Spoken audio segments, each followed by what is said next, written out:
Okay, so welcome to Thought Garden on the Air, where we explore the stories, strategies, and skills that shape the most compelling personal brands and talented professionals today. I'm your host, Alexis Quintal, CEO and owner of Rosarium. We're a personal branding and public relations firm dedicated to helping entrepreneurs and business leaders and influencers monetize and elevate their personal brands. So we're really excited to be back for season 2, and we're expanding our focus this season beyond authors and into the broader world of personal branding and talent management. So whether you're an entrepreneur, influencer, or an expert building your unique narrative, we're here to amplify your voice. And today we have a great first guest for season 2. We're speaking with Tonya Fines, who is an author and an entrepreneur, and whose journey from surviving domestic violence to thriving as a successful professional in a new city is nothing short of inspiring. Through her story, she exemplifies courage, adaptability, and the power of networking. So welcome, Tonya. We're excited to have you. Well, thank you. That's quite the intro. Thank you so much. It's an honor to go and just sit and chat with you in this, because we've had chats before, but this is really nice. This is going to be fun. I know, yeah. So I'll let you kind of go into more detail. I want to know more about like your life before relocating, what kind of led you to start new in the US. Okay. Well, I'm from Canada. If that doesn't come out as we continue to speak, I'm sure there's usually, I've been out of Canada long enough that I think a lot of the Canadianese is out of my verbiage, but every once in a while, somebody catches me on it. So, grew up, born and raised, grew up in Canada. Had a normal, nice childhood. I was very active in dance and performing arts and all of that stuff. Was always very, very creative. Got married, had a family, did all of that stuff. We had this huge 3,000 acre ranch in northern British Columbia, did all of that. And just one night sitting on the couch, I was looking at my husband, because we had built up a couple companies at that time. We were very, very successful. I mean, that was the one thing. Our marriage may not have worked out, but we were really good at coming together as a team and taking a thought or an idea and building it up into something really big. So, and it wasn't monetarily driven. It was just, we both had that kind of energy and that kind of drive. We like to create and build things and see them do really well and then sell them or whatever. So we're sitting on the couch one night and both of us sick of living in what was like 10 months of winter, because we lived way northern Canada, in kind of like oil patch type industry. So I was sitting there and we, because of how well we did, we were very fortunate in being able to do a lot of traveling, and we drug our 3 kids with us everywhere. So I was looking at him and I said, what's next? Like, we've done really well at this and this and this. And then I had just decided to start my, I had just like a couple months before that thought, okay, now that all 3 kids were in school full time, I started my own health and wellness company, because that was something that I was always, my career started. I was a high school health and wellness teacher. I was always into health and fitness and nutrition. I was always into that, but always also very creative. So I started up my own health and wellness business. And I was, at that time, copywriting really wasn't an industry. I was the copywriter. I did the email campaigns. I did all of that because I was the only one to do it. So when it came to anything in terms of visuals and graphics and marketing and branding and advertising, I just did it because that's what you did. Yeah. You started your little business and then you promoted it. So I was doing all of those things. So I said, what's next for us? I mean, this company that I started, it may become really big. It may stay kind of mainstream, mediocre, but like, what's our next adventure? Like, we've done a lot of big, big things, and we've been very fortunate and very blessed to do very well. Our kids are all doing really well in school and really well in all their extracurricular, but what's the next big thing? And I don't know, in our conversation, we somehow came upon the topic of, well, what if we sold everything and moved international? Give our kids, taking them on a holiday. That escalated. That's what normal good parents do, right? Rip their kids out, everything they know, away from all their family and all their friends, and say, guess what? But we were just sitting in a really good place. I mean, financially, we were able to do it. Our parents were, at that time, all our parents were, like, everybody was healthy and fine. So we thought, if we're going to do this, the kids were at an age too where it was a really good time to do it. So then we just thought, let's do it. Let's do it. And of course, we waited a while before telling anybody, but we started the process of looking into like immigration, what that would look like, where we wanted to go. And we landed on New Zealand because the language was going to be the same. The school systems were very good. It checked a lot of the boxes that we wanted as a family. So we started that process. Long story short, within 8 months of starting the process, we decided to use, because we were selling everything, but I was going to keep my company. I applied for a long-term business visa and we took that to New Zealand. We did. We just sold everything down to the forks, the knives, you name it, everything. And when we got on the plane, everybody had 2 suitcases and we went to New Zealand. And I tried building my business there. We also bought a wild dolphin charter business. So we lived there for 5 years. Life kind of fell apart. Our marriage fell apart. My dad got sick. Didn't just come right back to Canada. I had to come back to Canada for a bit, but I met somebody from Florida and I remarried, and that's how I ended up in Florida.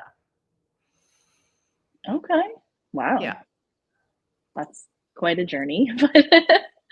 So are there any well, I guess you almost kind of mentioned that personal kind of turning points that got you here. What did this next chapter look like? Well, I thought it was going to look great because it wasn't, I didn't, after again, I still had kids like in high school. One already graduated. My daughter was going to graduate in the next year. My son was 2 years behind that. So, I started the process of my husband decided he was going to move. He had met somebody, so he was going to move to Texas. And I thought, okay, well, in the meantime, I had met somebody. And so I thought, well, then I'm going to focus on Florida. I didn't want to move to Texas. I had already kind of through my health and wellness business. And I was also, I had made the New Zealand national bodybuilding team. So I was competing internationally and traveling around. So I had met people, I had gotten to know people in Tampa Bay specifically. So I thought, well, oh, wow. I'm going to focus on Tampa Bay than Florida, thinking that between the two of us, it's a 2-hour flight with kids and stuff. We're going to make this work, Mm-hmm. So he decides, he does the move and he gets his butt to Texas and, he gets married and all that. And I come to Tampa and a little bit later I get married. But then that very quickly turned very badly for me. Within a few months of being married, I knew that I was in a situation that I needed to get out of as quickly as I could. So it's weird. I didn't have, my kids, kind of the way things happen. I was going to call my ex-husband and say, look, I think the kids need to come stay with you for a bit. I need to take care of some things over here. In the meantime, they got to an age where they were now ready to start, they wanted to get jobs and have some money. And as it turned out, minimum wage in Texas was almost twice what it was in Florida.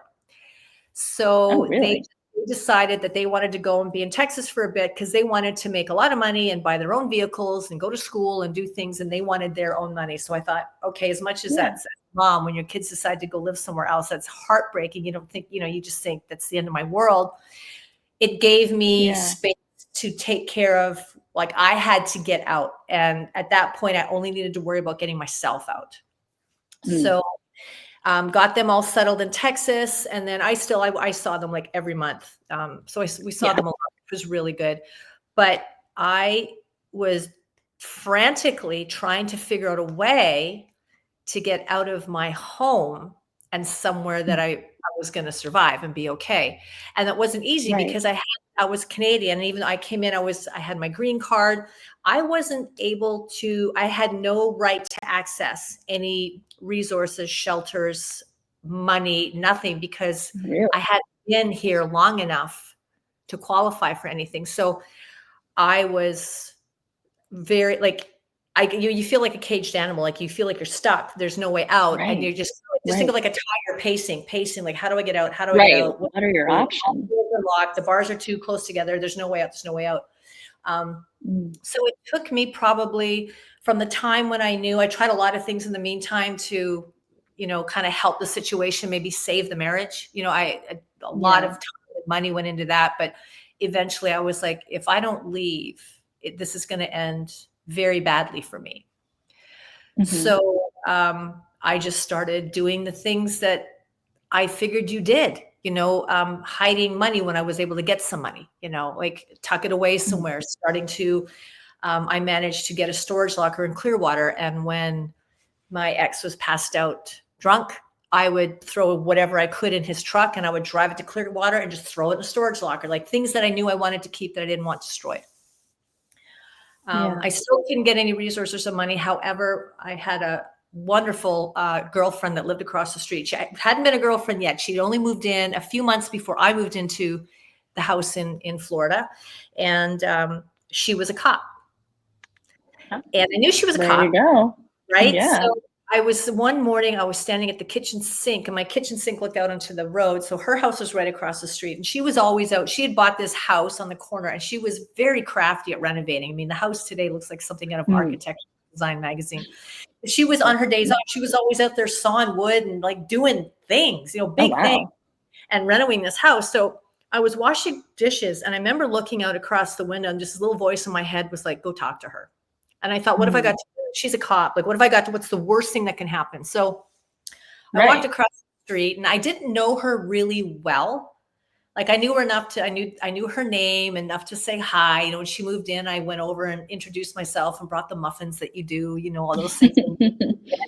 Right. But she's standing outside, and I brought over a glass of iced tea for each of us, and asking her, what are you doing? And what do you, she's showing me the house and what she was working on building. And I said, hey, can I talk to you? And she kind of gave me this look, and she's like, yeah. And I said, I need to know I can talk to you off the record. And she said, okay, well, first I need to ask you a question. And I said, okay. And she said, are you safe? And at that point I thought, how does she knows something, but how does she know? Right. She was up at 4 and out the door by 4:30. And unless you were inside the house with us, you never would have known that there was anything going on. Because when we left the house, everybody looked perfect. Everybody behaved perfectly. Right. Yep. I said, I'm safe for now. And so I just said, look, but I need to get out, and I need to get out as soon as I can. So she, again, a couple conversations. And so what she did was she connected me with somebody from Julie Weintraub's association, Hands Across the Bay. Okay. Yeah. Again, I had reached out to Hands Across the Bay, and they're like, we're really sorry. Like, we can't help you because your status, you've only been here for however long. So she had worked on my neighbor had worked on, or had helped somebody else, some woman. Somehow there was a connection. She became friendly with and got to know somebody on Julie Weintraub's in the association. So she did an email introduction to this woman. I want to say her name was Michelle, but I can't remember, and that really bothers me because I should remember this woman's name, because without her, I don't know where I'd be. So we started emailing, and she said, okay, she goes, she made some calls. She goes, I can't get you into a shelter. Do you have a vehicle? Like, what do you have and what don't you have? Yeah. I can't get you into a shelter. Do you have your kids with you? And so we kind of started shortlisting. She kind of narrowed down exactly what my situation was and how we could do this. So she really guided me. She's like, here's what I need you to do. Hey, you got to go through and erase all your emails. Like, anytime we talk, you've got to erase the emails. You've got to start, getting a bag with some cash in it, somewhere you can hide it. You need to somehow find a place, like you need to, just some place to go. Do you have enough money for like a couple months rent? And at the time I had enough for like 3-4 months rent. And so she kind of, because when you're in that situation, when you're in that pressure cooker, you're so full of anxiety and fear and dread. Like, I mean, I was this university educated, multiple degrees, owned multiple companies, lived internationally. Like, I had my shit together. Like, I was, all of a sudden I'm in this situation. I felt like completely helpless, like paralyzed, and stupid, paralyzed and numb and like frantic. I didn't know to go right, left, up, down. I had no idea. And it was taking a toll on my health tremendously. I did a job. I landed a really good job with a company in Clearwater that I love. But again, I'm trying to be normal, go to work and act normal, like everything's fine. In the meantime, I'm trying to get this other thing set up so I can leave, And I did manage to, through friends who had an apartment in Tampa, whose lease was, they had 6 months left on the lease, but they weren't going to be living in the apartment anymore. And they said, look, if you want this apartment, we'll let you have it for this amount. So I got a really, really nice little place in Tampa for a really great price, not like what rent is now. Right. Just to give me a place to go. And in the meantime, the lady from Julie Weintraub's organization got me a gift card, because she said, what are you going to need? Now that you have a place, what are you going to need? I'm like, dish soap, toilet paper, a fork, a knife, plate, like the basic stuff, right? So she got Right. me a $500 gift card from Walmart so that I could Oh, good. get enough things to get by. So I Right. ended up in Tampa in this tiny little place, and I didn't know a single person. And that was right during COVID. So I didn't Oh, not wow. only know anybody, I had no family. And when I say I had no friends, I mean, I had the girlfriend and she'd become a girlfriend by then in Dunedin, Yeah. the town I was living in. Yeah. But I didn't know anybody. I didn't know anybody, Yeah. you know, and here I Right. was in the city, it was COVID. I couldn't even go out and meet people. And even if I could, I don't know that I would have, because it's been what I left 6 years ago, officially divorced 4. But I think it took lots of therapy, a lot of therapy, Mhm. multiple times a week for many years to Yeah. be able to feel somewhat normal and leave the house and not be looking over my shoulder all the time. Right. Right. Yeah. And I know you talk about networking a lot, right? It sounds like almost Yeah. like networking is almost what saved you, it sounds like, right? Oh, it Just getting totally did. connected It to totally the right did. Because people. Yeah. absolutely. So Absolutely. do you have any like strategies you would recommend to other people on how to like connect with the right people? Because some people hear networking and it's like a trigger word, right? They're like, Right. I hate it, it's Uh-huh. awkward, but there's so many beautiful things that can come out of it. I know. So And that any was me. advice? I hated networking. I hate it. Like Yeah. get coffee with somebody or lunch with somebody or not a problem, but a room full of people to Mhm. talk. Oh, like I would light me on fire, please. It sounds like more fun. But when I was sitting in that apartment and because I had no vehicle or nothing at the time, and I was already thinking that job that I had, I was like, I'm going to have to let that go because I can't, like, there's no way for me to get to work. I I was like, okay. I needed to supplement my income. I needed. Mhm. I had enough for at that point when that was all said and done. I had enough money for 2 months rent because I got a storage locker for my stuff. I was Mhm. Ubering around. It took money to get me Yeah. here, and Expenses. Yeah. wow, that took a lot. And now I need to start bringing in more than what I'm making because I'm going to end up on the street. And that was it. When I say that, I know it can sound like, oh, that's yeah, like a metaphor or very extreme, but I was sincerely, genuinely afraid that I was going to end up on the street. I was Mhm. that close to being homeless.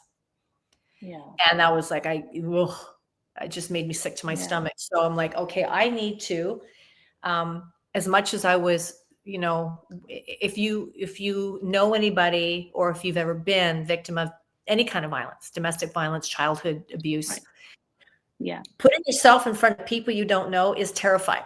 It's absolutely, Right. the thought is terrifying. And then to do it is terrifying. But I knew that I had to do something. And the only way to do it was to get out and let people know who I was and what I did, because Mhm. I wanted to continue working in that creative field. I wanted to continue writing. At the time, the job I was at, I was doing a lot of YouTube videos, a lot of podcasting, a lot of email Okay. campaigns and landing page content and like copy sales pages. And I loved that all. I loved it. I loved working Yeah. in that development, and I wanted to do more of it. And I wanted to do more of it on my own as my own entity. But nobody was going to know that if I didn't get out there and tell them that I was here. So I started, Exactly. I got on the internet and I started, Googling like, networking, coffee, lunch and learns, coffee things, Mhm. just started doing my research as best I could. Right. And as luck would have it, I mean, God was on my side through all of this, because one of the first Yeah. invitations, as I'm doing this, I'm looking at stuff, but I'm also like, how do you know? Yeah. Right. How do Exactly. you know? You could walk Right. into, like, It's worth your time, right? right, and you know this as well, Alexis. There's no shortage of events and networking and luncheons and coffees and blah blah blah to go to in Right. Tampa. There's Right. something every day of the week, but not all of them are worth your time. And that's not Exactly. to say that those are bad. It's just they're not the right fit for you. So I had Right. no idea, but I had somebody that I had sort of kind of knew, and they had reached out to me just like out of the blue. I hadn't heard from them in forever, but they just kind of reached out to me and said, hey, not sure where you're living these days, because we hadn't talked since before I moved, actually. But we got invited, her and her husband, we got invited to be guests at a Tampa Club guest member night. I had no idea what the Tampa Oh, Club was. No idea. right. No idea. And I Love that. said, so I'm reading the email. So I Google the Tampa Club and I'm like, well, from what I was reading, I'm like, I can't you have to be invited by somebody to go. And I was invited by somebody who was invited. So I'm like, I don't know, right? So I emailed her back, or I gave her a call and I said, hey, look, love it. Thanks for the invitation. Place looks great. But from what I'm understanding, I would actually have to be invited by a member, and you have been invited. I don't know that you can invite me. She said, just a second, let me make a few calls. So she made a few calls. She called me back. She said, call the Tampa Club. You need to talk to a woman named Anne. Tell her who you are. Tell her that you talked to me. She's agreed to let you attend the night. So I did. I called. I talked to Anne, and Anne's like, absolutely. I've got you on the list. Here's how you get here. Here's how you get in. Right. And so a week later, the rest is history. That's where we met. Right. That's right. I take, at that point, by this point, I was able to lease a small vehicle. So I had this little vehicle. And of course, if you've never been to the Tampa Club, it can be very daunting. Even though you give it instructions how to get in, it's just not. Right. It's like 10 steps. Canada, I'm like, well, what? So I found street parking. I remember pulling in and thinking, oh, and I barely had enough money to pay for street parking. I was like, oh my God. But I downloaded the app and I paid for the street parking. I got out of the car. The first thing I did was I threw up all over the sidewalk because I was so nervous and anxious and didn't. I can't even imagine you anxious about networking. You're the queen. I finished getting sick. I get a text from the girl who told me that, come because we're going to be there. Text me, said, we're not going to make it. We're going to a house party instead. And I'm like, you've got to be kidding me. The one person that I was going to know in the room is not going to be there. But because I had paid for the parking, had I not paid for the parking, I'd have left. You were like, well, I'm committed. Yeah. Right. And I'm like, shit, I paid for the parking. I have to go up. So I figure out how to get into the damn building. And the same thing, I'm going up the elevator. I'm like, I'm going to be sick. I'm going to be sick. I'm going to be sick. Walk into the Tampa Club. Everybody's very nice. Go upstairs to the room where the networking events are. And I get up and at the little hostess stand, I'm like, where's the bathroom? And I got sick again. I'm like, I can't go in that room. I can't go in that room. Wow. But, thank God at the Tampa Club, if you're ever there, they have little things of mouthwash and stuff. They do. I clean myself up. Now we know why, for people that are nervous about networking. Right? Swished a couple things of mouthwash and I remember I just walked in the door and I stood there like frozen, and this lovely gentleman named Fab came over and introduced himself to me and said, you're new. Fab. I said, I am. And he said, do you know anybody here? I said, I don't. And he took me around and he introduced me to a couple people and thus started some conversations. And that night, again, God was totally on my side. I met Maureen Famiano, Doug Smoss, Cole Carver. I had I got into conversations with Rosie Paulson and her husband, Scott. I couldn't have I met some pretty big power hitters that night in Tampa and had no idea. Yeah. Yeah. Wow. That's amazing. Yeah. And so how has all of this, the journey and your experience, how has this impacted your personal brand and your entrepreneurial goals?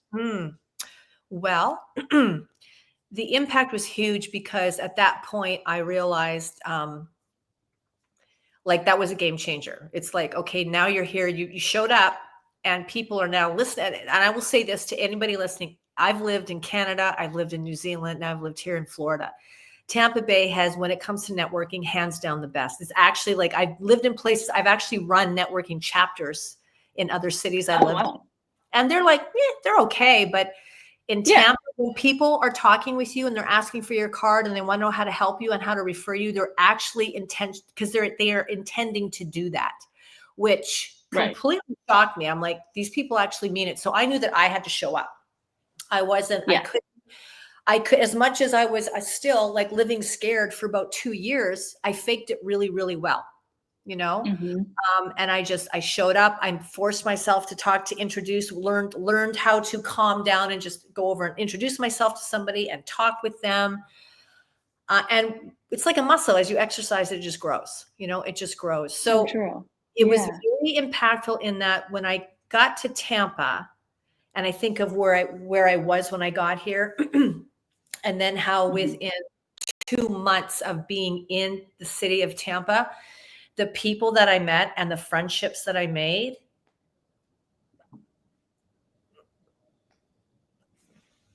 I have no words. I have no words. I met people that to this day are dear, dear friends. Dear friends. Yeah. Yeah. I love that. Do you mind if we pause for 1 second? I need to check on my dog. I'll come back to the next question. Okay.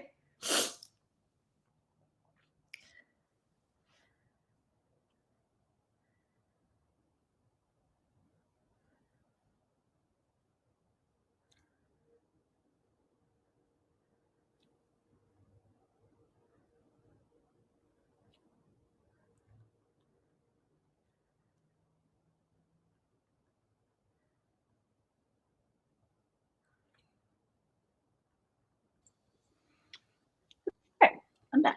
Seems like everyone is doing okay. Yeah. Okay. So the next question is, have you had any challenges kind of integrating into the professional community? I mean, it sounds like you've had really great experiences, met great people. How has that actually shaped you as like a business owner, right? How have you been able to kind of elevate Yeah. your own success? Right. Well, what I learned was that there was a lot more I needed to learn in terms of running my own business by myself, like, you know, being on my own in a new place, in a new city. So just like some of the normal like admin stuff, like taxes here versus New Zealand versus Canada, because I went from Canada, then lived in New Zealand, had to learn all of that, how that all worked, and then to the US, learning how all that all works. So there's all of that, but also just, you know, when you move around, when you move into what, and you don't necessarily have to change countries. It can just be changing cities, counties, states. It can be a very small move, but it's very important to pay attention to the culture. Yeah. You know, like a lot of people talk about vibe, and yes, you can definitely, there's definitely a vibe. There's a current that's really cool and lovely, and it's awesome. But there's also a culture here, and it's really important to pay attention to the culture, because when you can tap into that and align with that culture, your conversations are going to be more meaningful and more impactful. People are going to hear you differently because it's like you're speaking the same language. And it's kind of, it's an element of when you come in from somewhere else, being, we'll say, an outsider. It's not necessarily that people will intentionally treat you like an outsider, but if you don't understand the culture and the people, it can be very hard to connect with them. So that's really key. So that's something that adaptability. Yeah. And that's something that, you know, luckily I did a lot of traveling in my life. So for me, like stepping into new places and stuff, and that was not difficult, but I realized here how important that was in business, because business in Tampa is very relational. Yeah. Right. And the lovely thing about Tampa is, I mean, it's a city, but it very much, my opinion anyways, it has a small town feel. And if you are not a person of integrity and honesty and, you know, all of those good qualities, word gets around fast. Right. It does. Everyone knows each other, or there's like only maybe 2 degrees of separation. So it's really important. Right. That's right. So it's amazing how quickly you will maybe not necessarily meet the person, but they will know you, know about you. So you need to really think about that, is how are you showing up? Because that is how you're going to be talked about, or, you know, shared in other groups with other people. And that, and again, to me, that was a really lovely thing, because again, coming out of the situation I had, you know, domestic violence, and being very, like, for 2 years, like really, like if somebody dropped a glass behind me, I lost it. Like any loud noise, and I was terrified. So for me, when I was attending a new event or a new networking or a new gala or fundraiser, because all of a sudden the invitations started coming in really, really quick. Right. That's the fun thing about networking. Right. And so I felt really good walking into a place, because I understood that a lot of vetting had already been done. You know, there may be people there I didn't know, but chances were 99% or greater that if that person was at this event by invitation, like myself, they kind of passed a test, you know, like as far as the character. Right. That's so true. And I don't know if you feel this way too, but one thing I love about networking too is in high school, in middle school, like I was never popular. I was usually the one sitting alone at the table and like getting bullied by the popular kids, and you know, so I wasn't like cool on social media. MySpace, whatever we had back then. But now I feel like I'm I'm older than yeah, but I mean, now it's kind of cool because you almost get the opportunity to like recreate who you are, right? And how you approach new relationships and Mhm. what impression you give people. So that stuff doesn't really matter. But for me, it almost makes it more fulfilling because I'm like, well, I think people actually like me. And, I have to get over the imposter syndrome of, Oh, well, yes. I I'm want not to. cool or, I'm not popular or whatever. And Yeah, it's not really about that anymore. it isn't, but I can't imagine you not being popular because for those of you who haven't met Alexa, she's just this sweet little like pixie powerhouse, like all these wonderful things wrapped into this powerful little package. So I can't imagine, but I get Aw, it. thank you. I was bullied. Oh my God, I was bullied. Mhm. I mean, I was tall up until grade 12. I was taller than all the boys.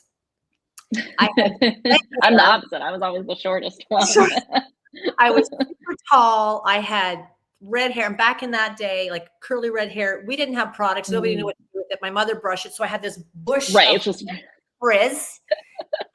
I wore glasses. I had freckles. I mean, you name it. I but was those are shoved. the things that people notice about you and it's I know so it's beautiful. people go, I love your hair. I'm like, thank you. Right, it's like the first thing you notice is your amazing hair, but It yeah, took I mean, half a century for this to be cool, but thank you. I know. You Hey, that's know? okay. I'd rather later in life than earlier, right?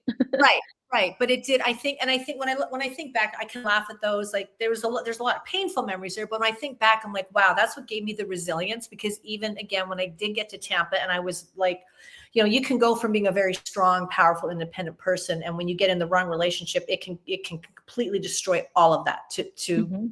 I Yeah, you felt lose all that confidence. like nothing again. I felt like nothing again. And I Yeah. remember I went through a period of time where at night I just prayed, like, take me my sleep. Like I didn't want to, I seriously did Mm. not want to wake up. Like, just give me a heart attack, give me a stroke. I don't know. Somebody can break in and like kill me. Just please let me die tonight so I don't have to wake up tomorrow. That was Mhm. my goal, to not have to wake up. Didn't happen. I kept waking up. So, but you're right. You get the Congrats. chance to, like, I had to rebuild my life, but it was the Mhm. best thing that ever happened to me. I mean, the circumstances Right, for why I had to sucked, but right. the fact that I had to under such extreme circumstances, I'm very, very grateful for, because Right. I do have resilience. I do have strength. If you knock me Mhm. down, run, because I'm coming up real fast. Real fast. Right. You just you it just it yeah, it gives you that vision to be like, well, wait a second, things aren't going to get any worse unless I completely give up, which I wasn't going to do. But how do I want this to look? All of it, from where I want to live, how I want to Mhm. dress, the neighborhood I want to be in, the friends I want to have, not just the events I want to go to and the jobs I want to get, but how do I want all of it to look? And I got to Mhm. rebuild it from scratch, like literally from scratch. Exactly. Yeah, and that's really fueled your passion for, writing. I know you're a best-selling author, you share your story. We're booking you for speaking opportunities and, you're obviously an entrepreneur, but what's next on the horizon for you? Anything like exciting you can share? Well, definitely more books. I love writing, and I write every day. So I do want to do a follow up. The book that my recent book, I do want to. I keep saying I'm turning it into a course, and I've got it. I got all the modules written, but I Yeah. have to add the video Okay. component. There's I'm that, the excited for course for it. that. I also want to turn that one into an audiobook, so I have to figure out how to do that. Yeah. But I want to I want to write a follow up book to it, and I made a joke about it at the book launch that you arranged for me, and I made a joke about the fact that having to start over so many times. Now this one was Right. this was definitely the most difficult and the most emotional, the most trying Mhm. on me. But I made a joke about maybe that should be my next book, starting over 2.0, something like that. But I think that's going to be the Sure. next one, about starting Yeah. over, because it's not that uncommon that people have to start over or are forced to start over. And Yeah. it can It's be, very especially common. when you've had everything, and when you lose it, just the basic thought of getting up and making a cup of coffee seems like way too much to take on in a day. It's like, can't even Mm-hmm. think about how to do that right now. Yeah. Yeah. Feels like a But lot, a heavy weight. there's tremendous resources in your community. And that's what I realized when I forced myself to get up, get on the computer, start looking for events. Oh, got to the Tampa Club, met 5 really great people. From there, I got invitations to other things, and it just started to happen. Mm-hmm. Right, exactly. So where can our listeners connect with you? What's the best place to connect with you online? And Yeah, well, they've got so my email, which I believe you have, Alexis, my email. I'm always too. I'm very open with my phone for contact. Also, I'm on social media. I'm on Instagram, TM Fines. I'm on Facebook, Tonya Fines. I'm on LinkedIn, Tonya Fines. It's really not hard to find me. If you type my name into Google, you're going to find a lot of places that you can find me. So I'm very easy to find and very open to speaking with people, because I think when you stand up and share your story in a way that you're not ashamed of it, because there's no reason to be ashamed. I mean, bad things happen to good people all the time. But when you stand up and start to share your story, whether that's speaking, a podcast, a book, you basically give other people permission to finally drop their mask and share their story and ask for help. yeah, So that's a big thing for me, is being able kind to of talk set about that it standard. freely, and hopefully that, even if there's one person in the audience that it resonates with, it gives them permission to be vulnerable, fall apart a little, and ask for help to get better. Mm-hmm. And where you've had people open doors and welcome you, I'm sure that's something you also would want to, give back Oh, to others. absolutely. Yeah, absolutely. Yeah. Great. Well, thanks so much for joining. Well, thank you for having me. This is great. Yeah, so with that, we conclude another episode of Thought Garden Season 2. So if you enjoyed today's conversation, be sure to follow us on Spotify, YouTube, and social media for more inspiring stories and actionable insights. Do you have a story to share or know someone who does? Reach out to us at rosarium.work or on our social media. We'd love to hear from you. Thank you for listening, and we'll see you next time on the Thought Garden.